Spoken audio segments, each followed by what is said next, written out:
Welcome to another episode of Even Tacos Fall Apart.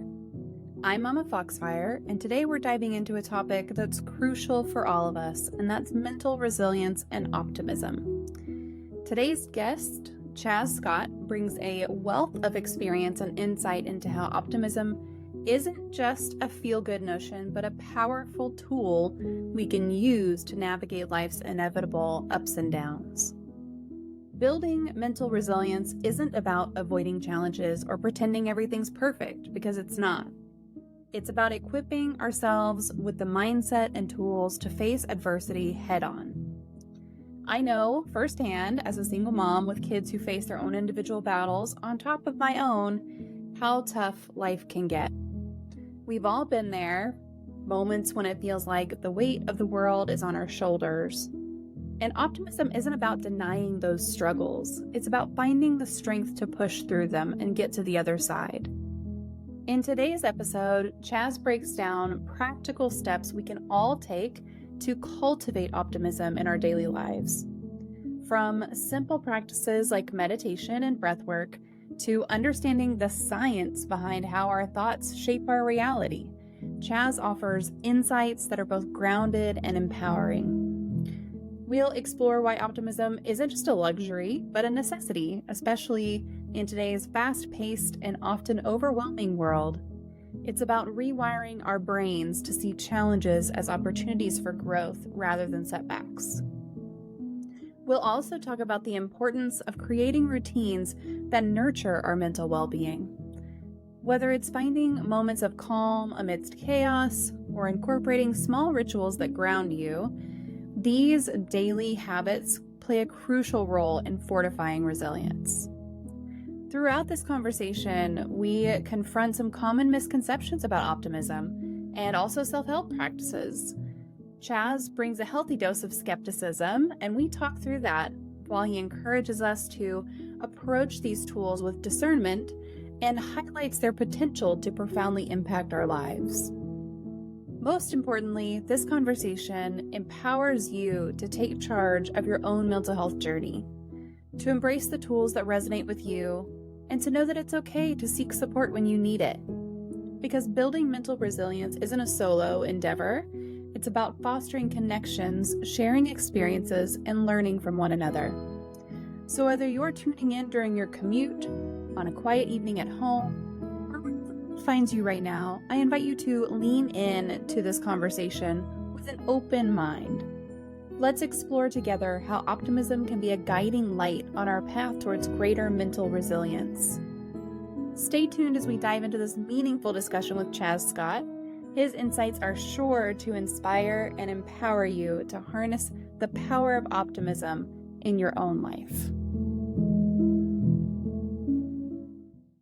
It looks good. Hello, everyone. Welcome back to another Mental Health Monday here on Even Tacos Fall Apart. I am very excited for tonight's episode because we are going to be talking about something that I actually really enjoy. As many of you know, I am kind of this eternal optimist. So we're going to talk about using optimism to build mental resilience. And I am super happy to be joined by Chazz Scott, who is going to walk us through some questions related to this. So Chazz, thank you so much for joining us today and just being here with us.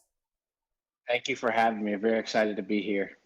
Absolutely. So we do have a question queue. If anyone is here and would like to ask questions, make sure to put them into the chat and we will get them asked here of our guest tonight. And I'll just say a little bit about Chazz. Chazz is an author, keynote speaker, and resilience and mindset expert. After reading The Power of Positive Thinking by Dr. Norman Vincent Peale, just before graduating undergrad, Chazz went through a self-transformation that radically changed his paradigm on how to live a successful life. This new belief within himself led him to work alongside nuclear physicists at a national laboratory and eventually led him to start a nonprofit focused on reducing youth mental health stigmas. Under his consulting firm, Supramentum, Chazz specializes in training leaders in well-being, peak performance, and sustainable success. Chazz is the executive director and chief creative optimist of Positively Caviar, a nonprofit focused on using optimism to build mental resilience and disrupt youth mental health stigmas in underserved communities. My words are going too fast for my brain to keep up, I think.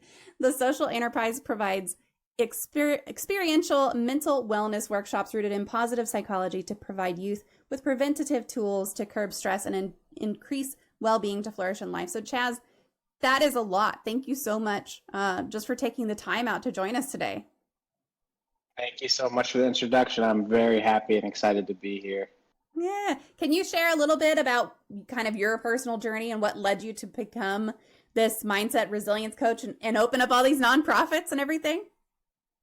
Yeah, so I think like most people, in your journey in life, I think things sort of happen and you don't really like them or something's off. So that's similar to what happened to me. So um, in the bio, you had mentioned that, I read Positive Thinking by Dr. Norman Vincent Peale, and it really transformed my entire life. I didn't even realize that how I was thinking was influencing how I feel, my circumstances in life, my confidence, my self-esteem. I didn't realize that that was affecting how I felt. So I went down to Hampton University and I was studying computer science, and I failed my first programming class in school, and I just knew I wanted to work for Apple or Sony, and I was just sort of lost in life. So I picked up that book, and it really transformed how I looked at myself and how I looked at others, and just my entire mindset on how to achieve a better life. Interestingly enough, I started reading every book I could in personal development and self-help, spirituality, metaphysics, anything where I could enhance the quality of my life. I was trying to read it, and I read it. And what I realized was there are a set of practices that I can implement in my life that can really enhance the quality of my life. So that leads me to my story of why I wrote my book. So in 2017, I had the car I wanted, I had the job I wanted, I had a nice apartment looking over the Potomac in Washington, D.C., and yet I was unhappy, I was depressed, and I was burnt out. I was working harder professionally, but I was still unhappy and depressed. And what I realized was there were things that I needed to do to fill up my cup so that I could live a better life. Meditation was one of them, a morning routine, these daily practices that I realized that, if you don't do, you feel like you're out of sync with who you are. Interestingly enough, when I started doing those things in my life, not only did I feel better, but the job that I actually hated going to started to get better. So it was like this change in me internally that affected my external circumstances. And that's when I realized, like, oh my goodness, like life starts with the inner first and then it influences the outer. So yeah, that's a little bit about me and kind of how I got started. And just before all of that, actually, I was teaching mental wellness workshops to underserved youth in Baltimore and DC, just to give youth mental wellness tools so they can balance their psychological state, introducing them to yoga, meditation, introducing them to how to disrupt negative self-talk, or even let them know what self-talk is. So that's a little bit about me. I love that because it's so true that you can be on paper all of these great wonderful things in your life, but still you can be unhappy, right? Happiness is not something that you can write down and say, once I accomplish these 10 things, that will be happy, right? So that's very true. And for those of you who would like a link to the book, I did go ahead and link to Chazz's website and the book as well. So if you're interested in checking that out, feel free to do that. And the book that you mentioned earlier, The Power of Positive Thinking, I went ahead and linked to that one on Goodreads. Buy it wherever you want to buy it, but there it is on Goodreads. So we have a great question from the chat already, and that is from Bitemark. She would like to know, what is your favorite poem? Favorite poem? Ooh, this is good. Let's see, my favorite poem. It would have to be "If" by Rudyard Kipling. Ah, I actually had to learn that entire poem. I probably can't say it now, but in my fraternity, crossing over, I had to learn that entire poem and say it over and over again. But the reason why that poem means a lot to me is because, I think in life you sort of want to influence your own life and have power and have influence over your circumstances. And that poem sort of gives you a reminder that, you have the power to overcome, to achieve, to do the things that you want to do in your life. So that's always been a constant reminder for me. Yeah, and that's a great one. So there's a link to the poem. It's a long one, or I would say I'll read it real quick, but it's I mean not long. I say long. It's not long, but it's more than a few lines. So if you're interested in going and checking that one out, it is in the chat for you as well. So yeah, great one. Do you have a true crime story that fascinates you? I do not have a true crime story No true at crime. all. But yeah, I don't. No, I do not have that at all. How about like a favorite book beyond the one that we just talked about? How about a favorite book? Favorite book? Besides Power of Positive Thinking, I think one of my other favorite books is Three Magic Words by U.S. Anderson. It's more of a sort of self-help metaphysics type book, but and more spirituality based, but it really sort of enhances, who you are and how to show up more effectively in your life. It was sort of like you ever read a book and your mind just sort of, wow, mind blown. Like, this is information that you already kind of know, but it kind of reaffirms who you are and how to show up in the world more effectively. So that's what Three Magic Words. It gives you power and peace and understanding in life, and that's what that book will give you. I love that. I'm going to add it to my for some reason, I don't know, every now and then Goodreads just signs me out, but I've got it pulled up so I can add it to my want to read later. Yeah. That's a good book. Our topic tonight is kind of bringing optimism and resilience together. So generally speaking, how does optimism play a role in building resilience? Yeah, I mean, so it's interesting because when I first started reading all these personal development books, a lot of them were rather old and wasn't there wasn't at that point in time when they were written, they weren't really substantiated and from a scientific point of view. So when I read Power of Positive Thinking, I was like, okay, I don't really take things face value. I understand that thoughts actually can influence how I feel and how life can show up for me. But I took it a step beyond that, and I said to myself, okay, from a scientific point of view, how does this make sense? And then I started researching neuroplasticity, the study of how your brain changes over time according to your thought patterns.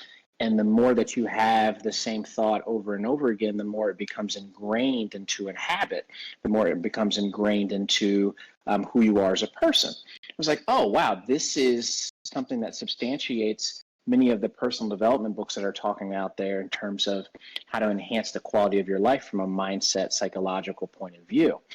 And then I took it beyond that, where I was trying to understand, hey, how do thoughts actually influence your immune system? Sure enough, there are studies that show how negative thoughts or stressful thoughts can release cortisol through the body and actually make you fearful and stressed, right? Or sweat. So anyway, I say that to say, when we talk about optimism and how you think, there's a clear sign on how your psychological state can influence your outcomes and how you show up throughout your day. So when it comes to optimism and resilience, resilience is simply the definition of resilience is to feel as though that you have the power to overcome your circumstances or your problems, and feeling as though that you have the tools to do so. So if there's a setback, you know how to balance your psychological state and you know how to overcome. So with optimism, psychologically, if you think that you can overcome it, you're much more in a better position, much more in a psychological state to put yourself beyond the problem that you're going through, as opposed to constantly beating yourself up in your own head and not being your biggest cheerleader. So when you have a thought that continues to affirm what you're going through or how you can overcome it, it widens your perception of what you believe is possible for you. You start to look for solutions, and you start to become more resilient in finding tools to actually overcome your problems. So this is where, your psychological state can ultimately influence how you show up, as well as making you more effective at overcoming your problems. I love the way that you defined resilience there, because it's all about what you perceive and what you think and where your mind is, because resilience is, again, like happiness, not something you can just say, tick, tick, tick, I've got these 3 things, therefore I am resilient.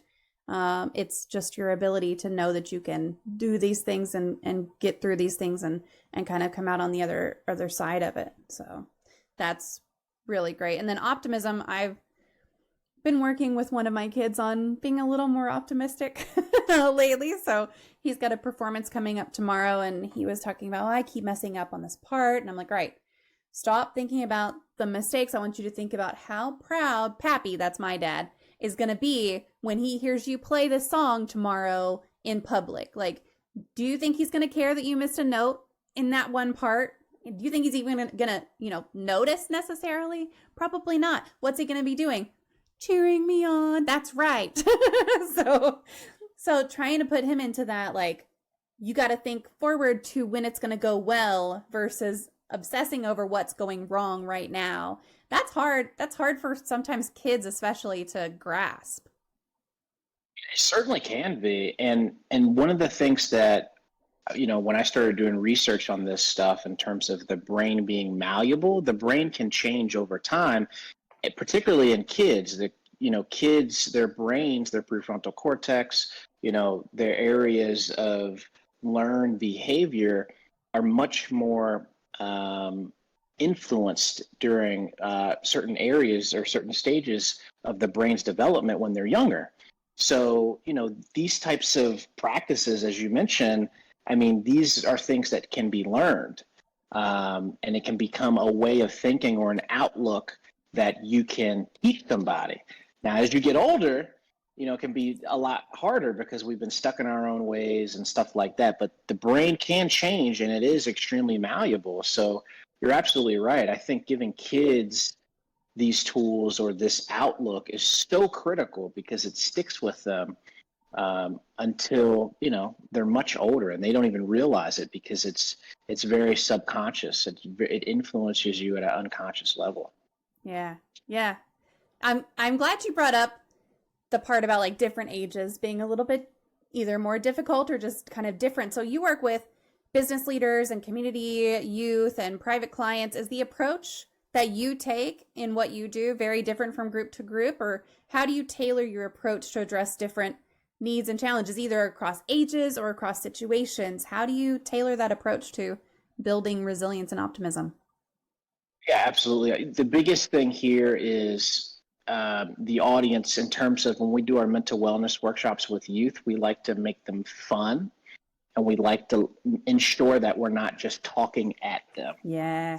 So it's really important that you engage these children and meet them where they are, because many times they've never been exposed to this content. They don't want to be in the classroom. They want to do other things. So we try to make them fun, engaging, and let them realize that, when life hurts, when life is stressful, there's tools that can help increase the quality of your life or make them happy, right? But you have to meet them where you are and let them know what that means.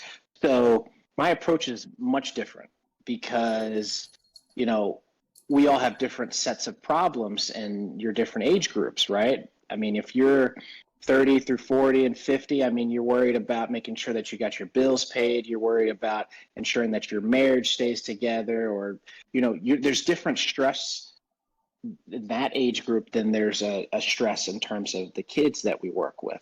So you have to meet them where they are. So you have to get into their heads and understand, what is it that, what tools can I give them that can help them, right? So meditation, yoga, these are things that you can expose youth to, right? But do it in a way that's fun and engaging. With some of the seminars that I do, I don't necessarily teach yoga in those seminars with some corporations and organizations that I work with, but I do teach them some lifestyle habits that can help enhance their life, such as a morning routine, to help them kick off their day, meditation in the morning, maybe some reading, maybe some exercise, right?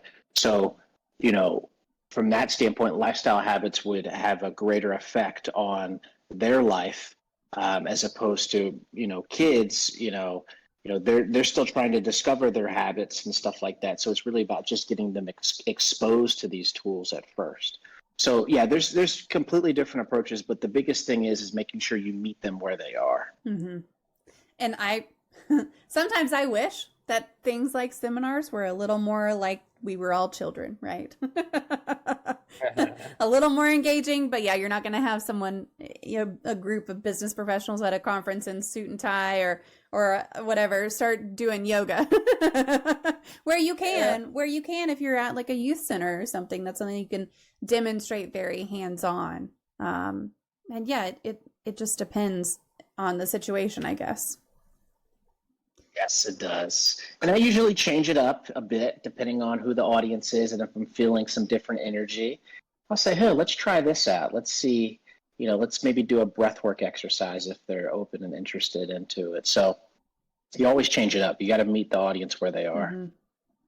Well, also, I feel like kids learn a lot from their parents. Like my kids, unfortunately, get a lot of experimentation from me on the different things that I try. So they get exposure to a lot of things. But if you're someone who only relies on internal meditation or only relies on yoga or something, they're not going to see all these different approaches and everything. So having someone like you out there in the community exposing them to all these different things, I think is really, really important, because you don't know what's going to work for you until you know about it.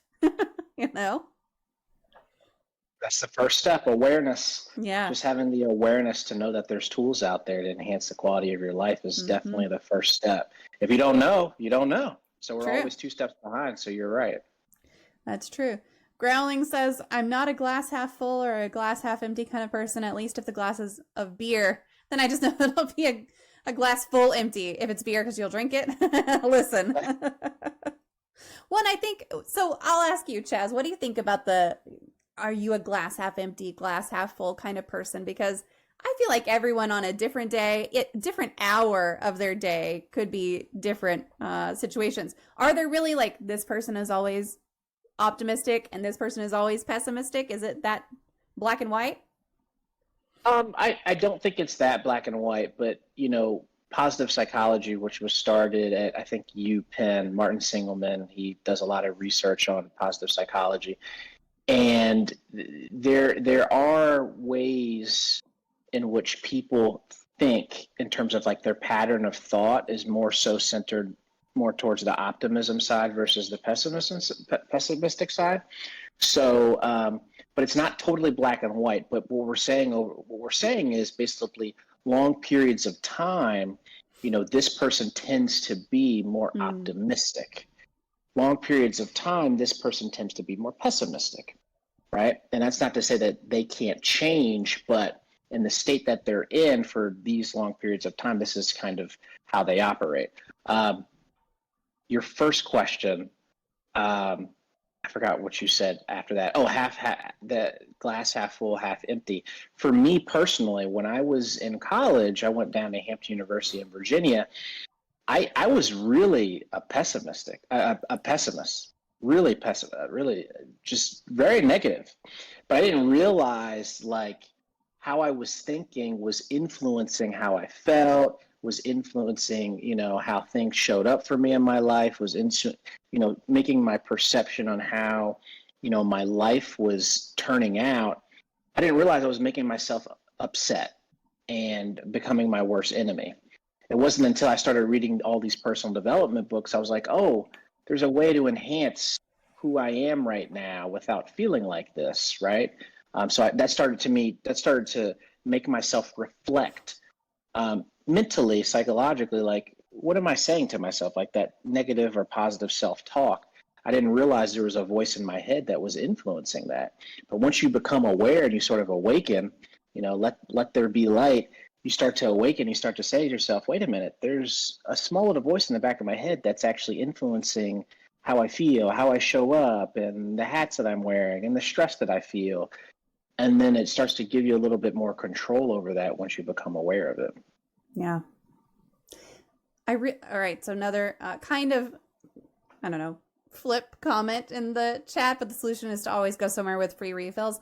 I actually really like that comment, Growling, because the solution kind of is to go somewhere where there's free refills, right? The solution is to change the way that you're thinking and surround yourself with some of these things. So how can someone cultivate optimism in their daily life, especially if they're faced with challenges or setbacks that make them want to view it as kind of glass half empty? How can someone cultivate that optimism instead? Yeah, I think the biggest thing is being aware of your environment and figuring out what are the inputs that are coming in that are influencing how you feel. In my book, chapter 2, it's called Guard Your Mind.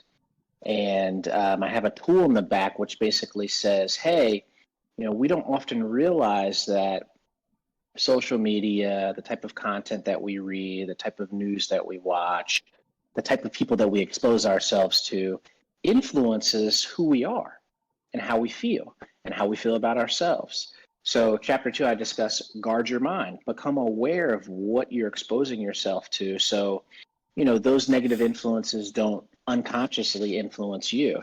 Sometimes we don't often realize, like, you know, this person who's constantly spewing out negativity is also influencing you and you don't even realize it. So, just being mindful of that is super key, just to protect yourself, protect your mind, body, and soul. And, sometimes it's really hard to do so, right? But at least you're becoming aware of it so you can understand how it makes you feel so you can make, better decisions in terms of your environment. And not only that, I think the biggest thing, at least for me, because I've had issues with this, as soon as I wake up in the morning, I want to start scrolling on my phone and scroll on social media and just continue to scroll. And for me, what I realized was it started to create like more anxiety throughout my day. And I felt like I was just sort of off in the morning. Mm-hmm. So I realized I needed a space for myself to really ground myself before the day starts, to set up my mindset so I can tackle the day much more effectively. So that's also another thing, to start off your day with optimism. Just be mindful of, grabbing your phone at the crack of dawn and just mindlessly scrolling on social media, because it can make you very frazzled and make you feel like, stressed early in the morning. Yeah. When also it's bad for your eyes, like not Oh, to yeah. go down the I'm getting to the age where I just need glasses for everything route, but I am. So, constantly staring at a screen. I work on my computer. I do this at night. So constantly staring at a screen can really take a toll, not only mentally, but also physically. So, here's your annual plug. It's December. Go to your eye doctor before your insurance doesn't cover it for the year. Right. Now that's optimism. So are there specific practices or habits that folks can incorporate into their lives or their routines to enhance resilience as well? 100%.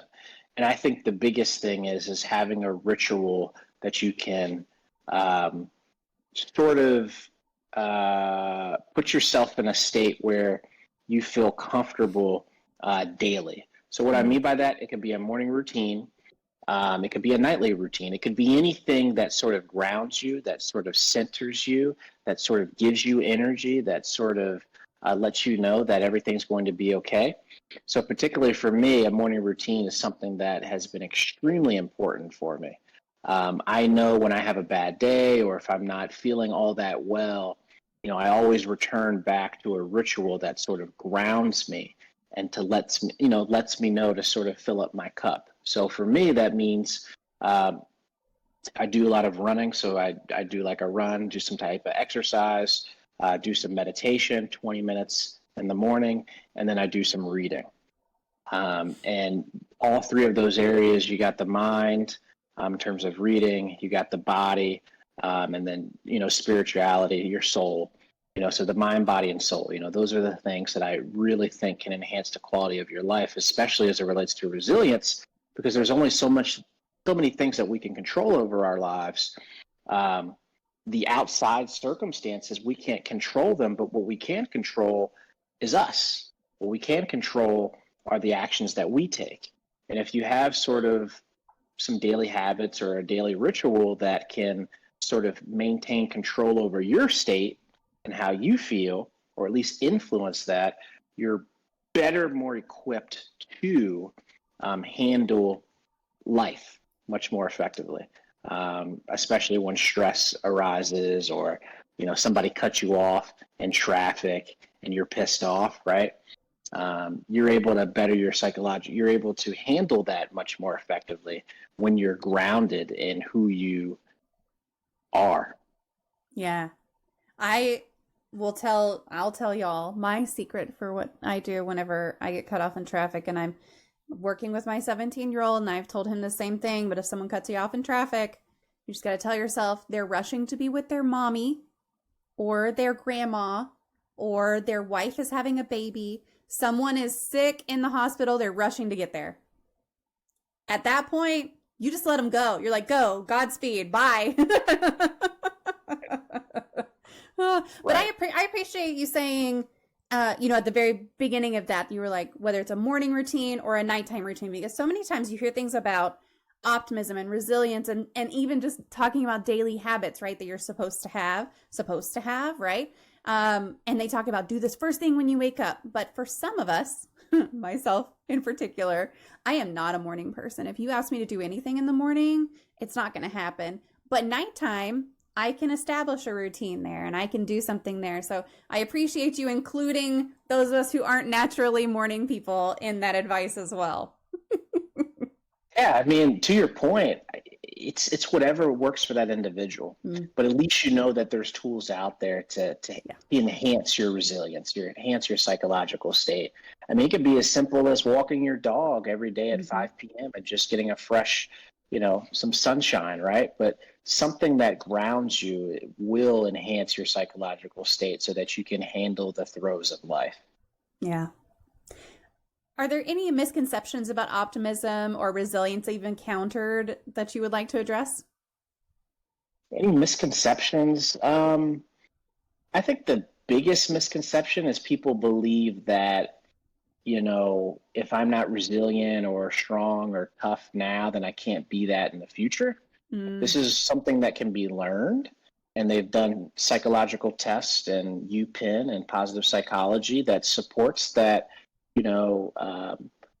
positive thinking, quote unquote, or optimism is something that can be learned. Resilience is something that can be learned. Your brain is malleable and can change over time, due to a thought pattern or an action, and repetitively doing those things deepens, your neural pathways in your brain to make you, who you want to become. So I think the misconception of feeling as though that I'm not this person, I'll never be that, or my parents were like this, so I'll always be this, those misconceptions have to go.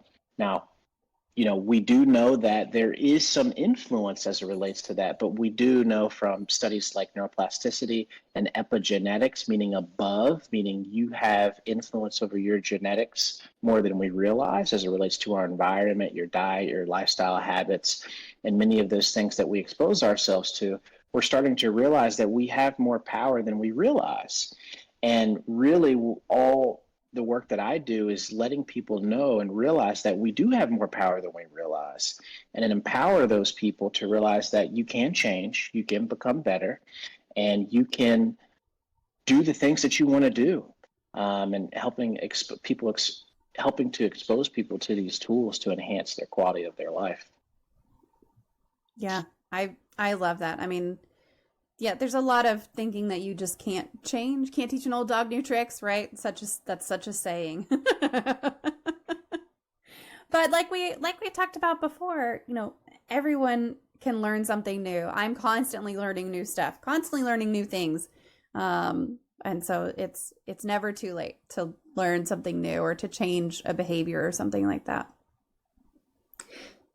Optimism is often associated with just a positive outlook. So how much, or should it, be balanced with a realistic understanding of challenges and potential obstacles? Like, is there a good balance of optimism and realism that you should try to strike? Absolutely. You should definitely have a balance. But when it comes to sort of the brain, right, we want to make sure that your psychological state is expecting and hoping for the best. Sometimes we don't know how things will occur in our lives, but we're hoping that it's better than where we are right now. Now, it's great to add some realistic expectations in there, but the biggest thing that we want to do is as you mentioned, we want to look at the glass half full than half empty. And part of that is making sure that you have a psychological state that's benefiting where you want to go. And benefiting where you want to go is usually a positive outlook. Now, it can also be realistic, but you want the expectation that things will be better than where it is right now. And I think that's the key. If things can't get better, maybe a change in perspective, maybe a change in understanding. Those are things where, realism and realistic expectations can come into play to make sure that, hey, I know that there's things in life that sometimes I can't change, but how can I change my perspective on how this may affect how I feel in a positive light, and stuff like that. So I think there's a balance there. Yeah. I mean, you can't just wish things into being, right? Just because you're optimistic about playing the lottery doesn't mean you're going to win the lottery. Right. I wish that were it, but that doesn't make it so. So I feel like, what you're saying about understanding the things that are going on and how much influence you have over something might not be how much influence you wish to have over something. But that's another thing that I talk about with my kids. And I go back to my kids because they're growing, so they have a lot of lessons to learn, right? So I always go back to things that I talk to with my kids, but it's like you can only control what you can control. And that's just what you think and say and do. And so, but that can be hard, right? That can be hard to do. Absolutely. It is certainly hard. But as over time, you start to realize what you can control, what you can't control, and you start to figure out what works for you and what things you probably need to change and how you look at certain things. But especially with kids, I mean, you're giving them the tools to see things clearer, and hopefully they're able to pick up from muscle memory the things that you're teaching them, and as they deepen those pathways, they're able to look at things clearer and make better decisions on where they are in lives and where they want to go. Yeah. One of my children is ever the optimist and keeps popping his head over here by my door. Probably to try to say goodnight again, even though we've said goodnight and he's been put in bed. Oh, he just likes to come over here and get a little bit of attention. That's okay. Now, a little bit on the kind of skepticism side, right? So some argue that self-help concepts like optimism really oversimplify some complex issues. So how do you address concerns about the self-help industry in general and optimism as well as a part of it? I'm glad that you're bringing this into the discussion. So particularly with my story, I started reading a lot of those self-help personal development books, right? And I said to myself, okay, think positive, my life will get better. Okay, let me prove this, right? Let me prove it in my own life. Mm-hmm. Let me back it up with some scientific facts, right? So I talked about neuroplasticity. I talked about, epigenetics and, how your thoughts can influence your genes and how your thoughts can influence your brain, right? But I think the key here is to realize that we can use all of these tools to enhance the quality of your life. So the self-help personal development space sometimes gets a bad rap because it's really hard to think positive when you're stressed, right? You want me to think positive? I'm stressed. Good luck with that, right? But one of the things that I've been teaching people to balance their psychological state is to do a breathwork exercise, right? So you can't always think positive when you're stressed, but guess what? You can influence your body to calm down what's called your sympathetic nervous system, right? Your fight or flight nervous system, to spin up your parasympathetic nervous system, which is your rest and digest nervous system. So simple breathwork exercises where your out breaths are longer than your in breaths can actually spin down your sympathetic nervous system to actually send your body into a state of coherence, a state of more patience within yourself, and to calm down that stress response, right? So putting you in a better position to think positive or to be open to new perspectives. Good luck trying to force yourself to think positive when you're stressed. But when you are engaging in breathwork exercises, when you do meditation, when you start to change your psychological state, when you have these tools to enhance your body's wellness needs, you're able to put yourself in a better position. So using all of those tools can really help your life. We don't take things just face value. We hear terms, we understand them, and then we say, okay, how can I use this in my daily life to enhance who I am right now, right? So that's what I did, like positive thinking. Okay, all right, that makes sense, but how does that affect the body? Okay, neuroplasticity. Okay, well, how can I enhance the quality of my life right now? What tool can I use to do that? Okay, breath work, meditation. Oh, wow, there's a lot of studies out there that say meditation and breath work can really enhance the quality of your life, make you more focused, make you more calm. Your prefrontal cortex shuts off and you're able to have more brain states of more coherence.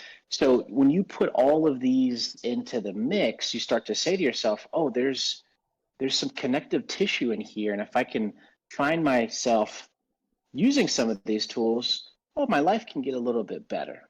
And I have some tools to fall back on. So I think skepticism is good.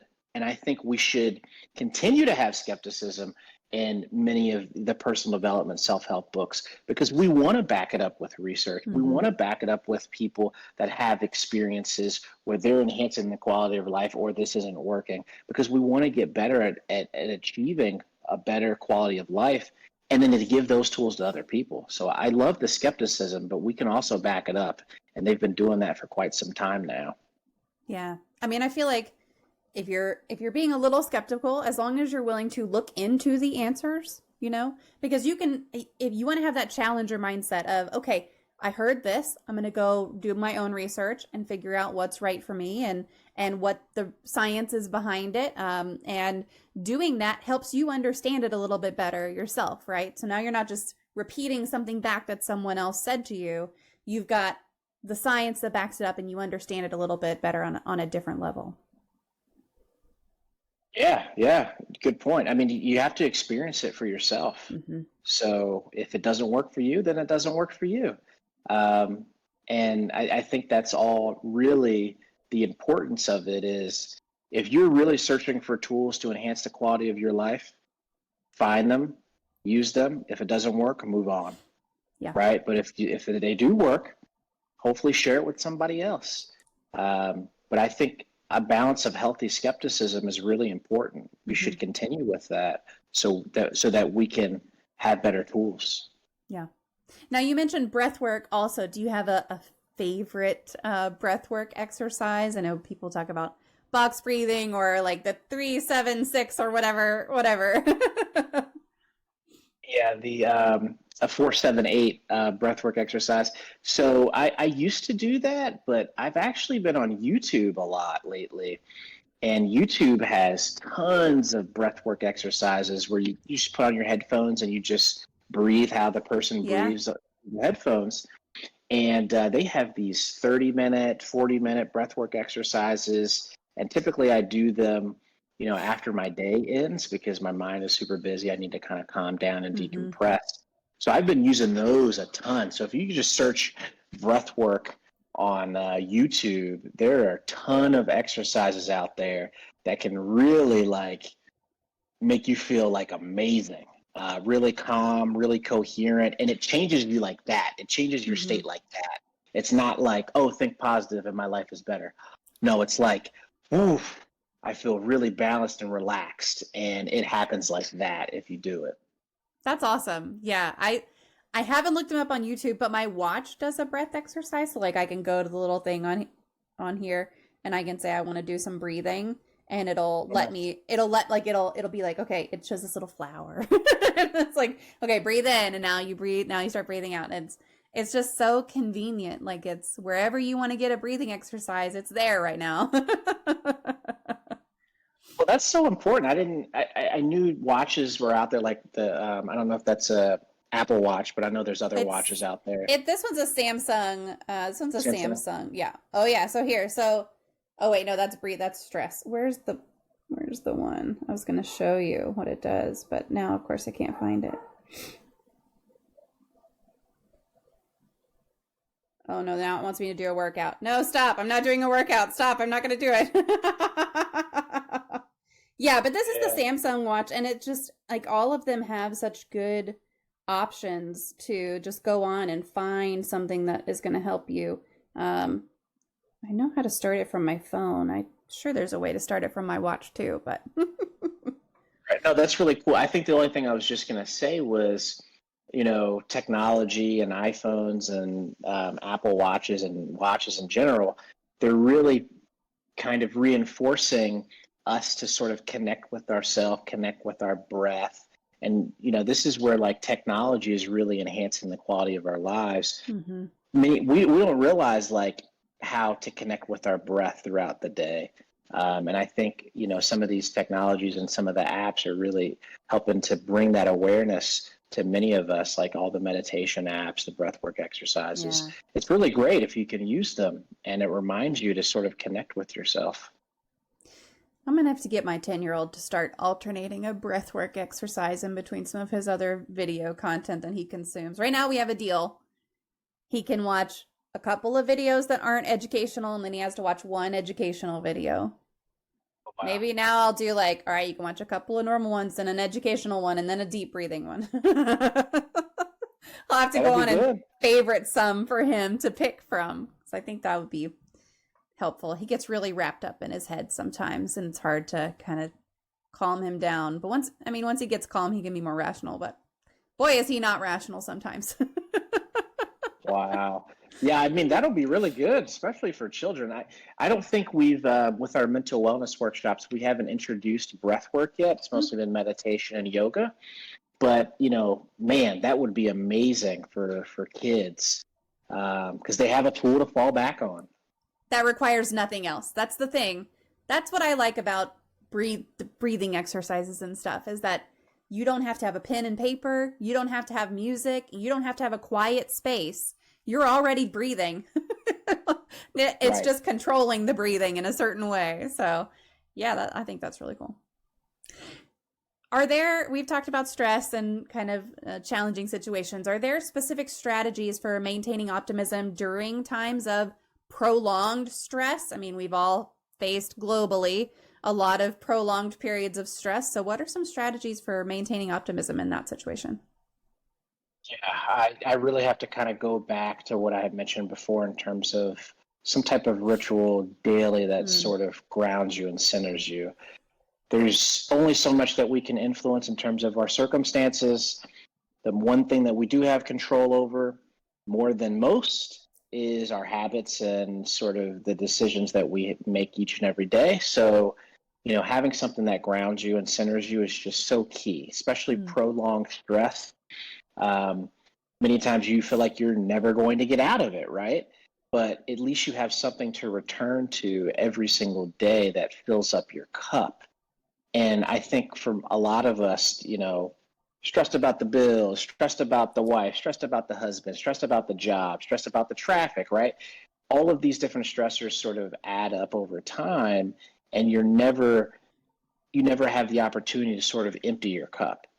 And if you can find something to empty your cup daily during states of prolonged stress to increase your outlook on life is so key. And like I said, it doesn't have to be meditation, it doesn't have to be breath work. It could be walking your dog at 5 o'clock. It could be making tea in the morning, right? It could be watering your garden. It can be anything that connects you to you.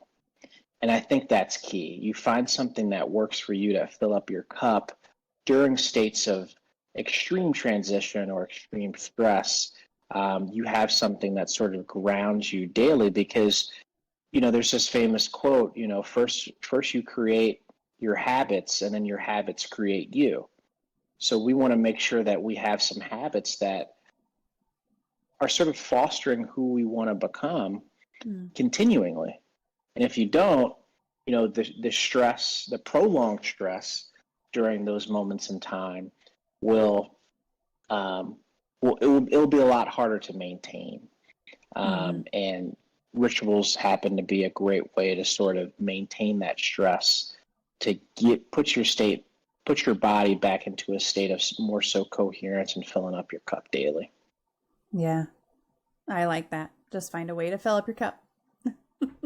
Yes. And it's like we've talked about earlier also, it's different from different for each person. So what works for one person might work for you. You won't know until you give it a try. But it might not also. And that doesn't mean that that other person is wrong. It just means that it doesn't work for you, the way that it works for them. Well, we are coming up on the end of the stream, so we're trying to keep this one to an hour tonight. So folks in the chat, if you have any other questions for Chazz, make sure to pop them into the chat and we will get them asked here. And then it's time for the magic moment of the stream. And I happen to have a magic wand here. If I can turn it on. If you could wave a magic wand and eliminate one common opinion or misconception or theory surrounding mental illness, disabilities, or talking about mental health, what would it be? That's good. I would say that it's similar to sort of the mental health and the stigmas part. You know, a lot of the work that I do in inner city youth in Baltimore and DC is helping to remove the stigmas. You know, mental health can be a dark subject to talk about, and then that also causes youth and many of us to sort of shy away from the help that you may need, and to think that it's bad to feel bad. And it's not bad to feel bad. We've all felt bad before. And there are tools out there to hopefully enhance the quality of your life if you go seek them.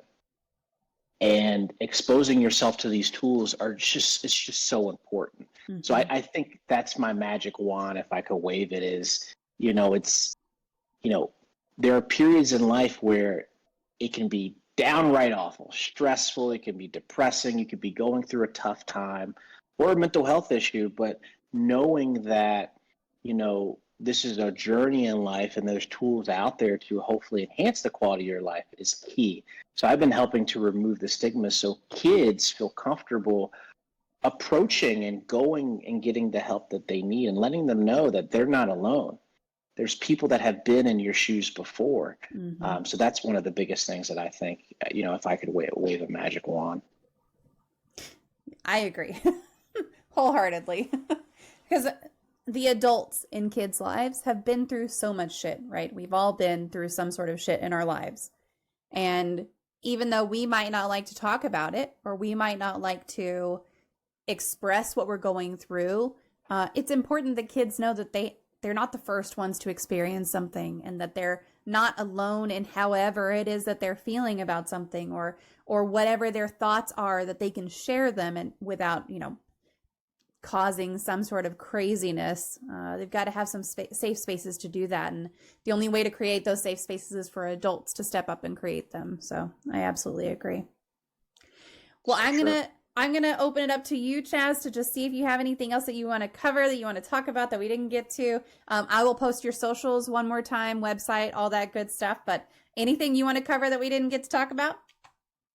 I think the only thing that I have is, number one, thank you for having me on, is the book. You know, my book, Success Starts Within, Achieve Your Potential Through Radical Self-Care, is really a book that I wish that I read when I was younger, where it can really give you the tools to enhance the quality of your life. And it's really redefining what success is. Most of us sort of define success as material items, money, cars, clothes, the perfect wife, the perfect husband. And what I've been trying to do is redefine what success is, and it's really about inner well-being. And if you can, you know, have some tools that you can use daily, that's success. Success is being able to see somebody cut you off in traffic and you feeling okay about it, right? Exactly what you said, which is, oh, this person's probably going to see their mother, their father, they're going to the hospital. Like, that is success. The fact that that external experience is not going to influence how I feel internally. I'm going to still show up as me. I'm not going to let that stress affect who I am. I'm not going to bring that stress to my coworker, to my husband, to my wife, right? So that's success. And I've been trying to help redefine what success means to give people the tools to enhance the quality of your life. So that's what my book is about. And, you know, for anybody that's listening, If you're suffering from burnout, stress, or looking for a new way of looking to redefine what success is, this would be a perfect book for you. Yeah. And that's something that I think everyone experiences a little bit sometimes, right? A little bit of burnout, a little bit of stress. So definitely go get that book. The website is right there where you can go and get that book as well. There's a link for you in the chat. And Bite Mark says, only an hour. I know. Only an hour. We're going to keep it to an hour today. That's fine. She says, thank you so much for being here. I've had a good time and learned some new stuff. I will echo that as well. Thank you so much for taking the time out today, Chazz. This has been a wonderful, wonderful conversation. Thank you so much for having me. I really appreciate it. That wraps up another insightful episode of Even Tacos Fall Apart. I hope you found today's discussion with Chazz Scott as enlightening as I did. We really dove deep into the practical ways optimism can strengthen our mental resilience. From understanding the power of our thoughts to implementing daily practices like meditation and breathwork, Chazz reminded us that building resilience isn't about avoiding challenges.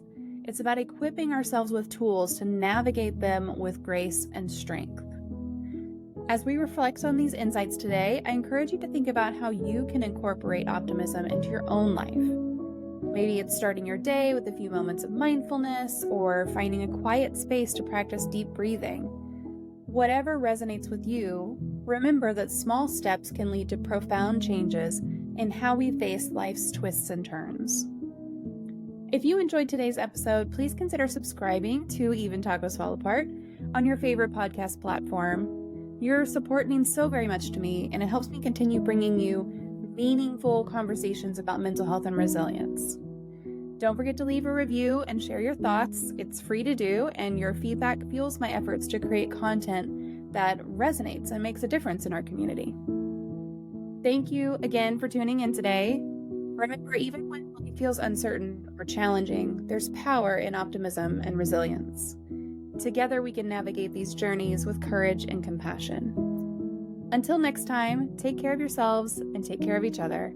And as always, keep shining bright.